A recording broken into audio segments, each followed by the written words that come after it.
Bossing, nasilip mo na ba loob ng oil cap sa makina mo? Kapag ang langis ay parang chocolate paste, makapal, madilim, malagkit, o parang nagpuputik, sludge na yan at hindi normal yan. Ako si Boss Oil Carl at alamin natin kung anong dapat gawin.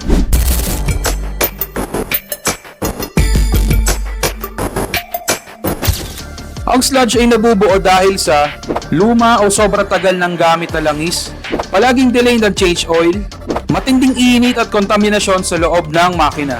Kaya bago ka magpalit ng langis, kung may signs ng sludge, pwedeng gumamit ng flushing oil para matanggal ang sludge buildup.